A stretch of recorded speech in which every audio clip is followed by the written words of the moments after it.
Okay friends, நாங்கள் கோவிலேருந்து வந்துட்டோம். இன்றைக்கி வந்து அக்கா பர்த்டேனால அக்காவுக்கு பிடிச்சதாக தான் செய்வாங்க.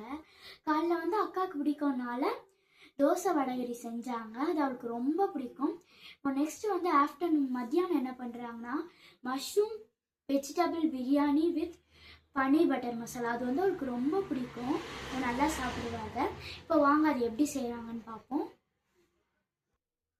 ஓகே ஃப்ரெண்ட்ஸ், நாங்கள் வந்து குக்கரில் தான் செய்வோம். அதனால ஒரு குக்கர் எடுத்துக்கிட்டு அதில் 2 ஸ்பூன் எண்ணெய் விட்டுக்கணும்.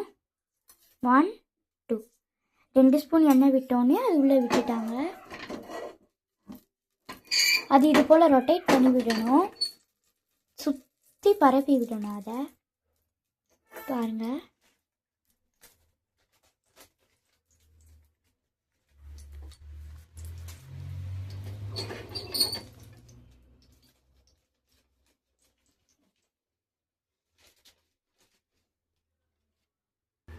எண்ணெயை போட்டுட்டு அதில் வந்து பட்டை, கிராம்பு, பிரியாணி இலை இதெல்லாம் போட்டுட்டு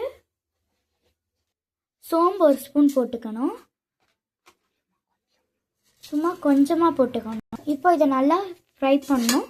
அந்த சோம்பு வந்து கோல்டன் கலரில் ஆகணும்.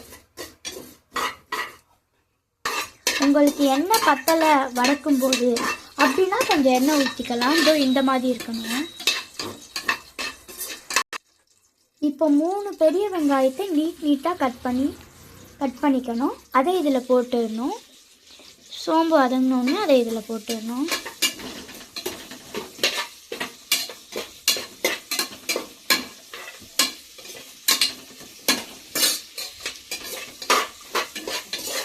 இப்போது 2 பச்சை மிளகாவை போட்டுக்கணும். அதில் ரெட் பச்சை மிளகா இல்லை, காஞ்ச பச்சை மிளகா இல்லை, க்ரீன் சில்லி போட்டுக்கணும், ரெட் சில்லி போடக்கூடாது. இப்போ வந்து அந்த வெங்காயம் கொஞ்சம் ஃப்ரை ஆனோடனே 1 ஸ்பூன் இஞ்சி பூண்டு பேஸ்ட் போட்டுக்கணும். போட்டு அதை நல்லா ஃப்ரை பண்ணணும். இப்போ இஞ்சி பூண்டு பேஸ்ட் போட்டு நல்லா ஃப்ரை பண்ணிகிட்டு இருக்கும்போது 2 ஸ்பூன் உப்பு, உங்களுக்கு பார்த்துட்டு உப்பு வேணும்னா போட்டுக்கோங்க. எங்களது சின்ன ஸ்பூனாக இருக்கிறதுனால நாங்கள் 2 டீஸ்பூன் போடுறோம். உங்களுக்கு பெருசாக இருந்தால் 1 போதும். பாருங்கள், இது போல் இருக்கணும். உள்ள 2 தக்காளியை நீட்டாக கட் பண்ணி வச்சுருக்கோம். இப்போ அது போட்டுடணும். அந்த வெங்காயம் கூட சேர்ந்து அதுவும் ஃப்ரை ஆகிடும். இப்போ அது தக்காளியும் கொஞ்சம் வதங்கின உடனே எங்கள் அம்மா வந்து ஒரு கட்டு புதினாவை வந்து நல்லா தண்ணியில் போட்டு வாஷ் பண்ணி வச்சுருக்காங்க. இப்போ நம்ம வந்து அதில் போட்டுக்கலாம். நல்லா பிழிஞ்சிட்டு போடுங்க, ஈரத்தோடு போடாதீங்க.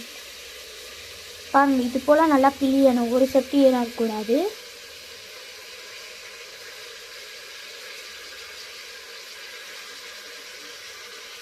இப்போ அந்த ஒரு கட்டு புதினா போட்டு நல்லா நம்ம ஃப்ரை பண்ணிக்கணும். புதினா நல்லா ஃப்ரை பண்ணியாச்சு. இப்போ நெக்ஸ்ட்டு வந்து என்ன பண்ண போகிறோன்னா ஆச்சி பிரியாணி மசாலா அதை அதில் போட போகிறோம். போட்டு தான் நல்லா மிக்ஸ் பண்ணுறோம். நெக்ஸ்ட்டு வந்து 1/2 பாக்கெட் தயிர் போட்டுக்கணும். 1 பாக்கெட் போடக்கூடாது, ஏன்னா நம்ம லெமன் போடுறோனால அதை 1/2 பாக்கெட் போட்டுக்கணும். இப்போ அதையும் அதோடு சேர்த்து நல்லா மிக்ஸ் பண்ணிடணும். பாருங்கள், இப்போ நெக்ஸ்ட்டு வந்து அந்த தயிர் அதோடு மிக்ஸ் பண்ணிவிட்டு 1/2 லெமனை பிழிஞ்சு விட்டுக்கணும். அதில் காரத்துக்கும் கலரேஷனுக்காக நம்ம ஆச்சி காஷ்மீர் சில்லி பவுடர் போட போகிறோம், 2 ஸ்பூன்.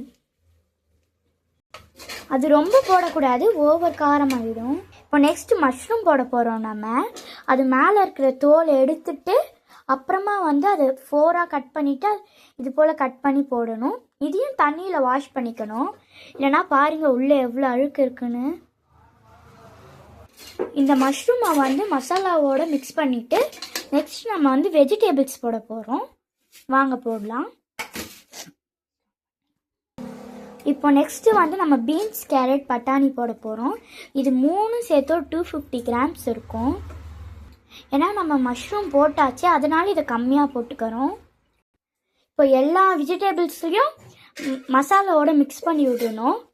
மசாலாவோட மிக்ஸ் பண்ணி விட்டதில் எப்படி இருக்குது பாருங்கள், இப்படி இருக்கணும்.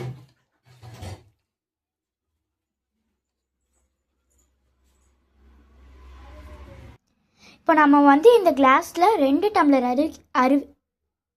இப்போ நம்ம வந்து இந்த பெரிய கிளாஸில் 2 டம்ளர் அளவுக்கு அரிசி எடுத்திருக்கோம்.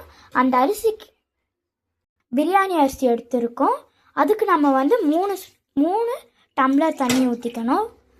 2 டம்ளர் போட்டால் 3 தண்ணி ஊற்றிக்கணும். இப்போ குக்கருக்கு வந்து விசில் போடாமல் ஒரு 5 மினிட்ஸ் அந்த வெஜிடபிள்ஸை வேக வைக்கணும் அந்த வாட்டரில். ஓகே ஃப்ரெண்ட்ஸ், இப்போ 5 மினிட்ஸ் ஆகிடுச்சு, ஸ்டீமும் வந்துருச்சு. இப்போ வந்து எங்கள் அம்மா என்ன பண்ணியிருக்காங்கன்னா பாஸ்மதி ரைஸை வாஷ் பண்ணி வச்சுருக்காங்க 3 டைம்ஸ் வாஷ் பண்ண பாஸ்மதி ரைஸை வந்து இதுக்குள்ளே போட்டுடணும். எனக்கு கொஞ்சம் எடுத்து வை.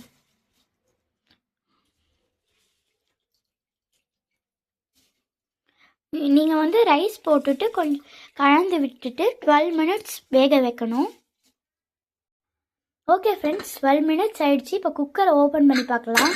பார்த்தீங்களா, வாவ் எவ்வளோ அழகாக இருக்குது. பார்க்கும்போதே சாப்பிடணும் போல் இருக்குல்ல. இதில் வந்து நீங்கள் சாப்பிட்றதுக்கு முன்னாடி கொஞ்சோண்டு நெய் விட்டுக்கோங்க. நெய் விட்டுக்கிட்டு சாப்பிட்டிங்கன்னா சும்மா செம்ம டேஸ்ட் இருக்கும். இது பன்னீர் பட்டர் மசாலா நான் வீடியோ போடுறேன்னு சொன்னேன், ஆனால் நான் போடலை. ஏன்னா ஏற்கனவே அது எங்கள் அம்மாவும் எங்கள் அக்காவும் போட்டு அப்லோட் பண்ணிட்டாங்க. ஓகே ஃப்ரெண்ட்ஸ், நான் இதை வீட்டுக்கு போய் இப்போ நான் சாப்பிட்டுட்டு சொல்கிறேன். எனக்கு செம்ம பசிக்குது. பாய்.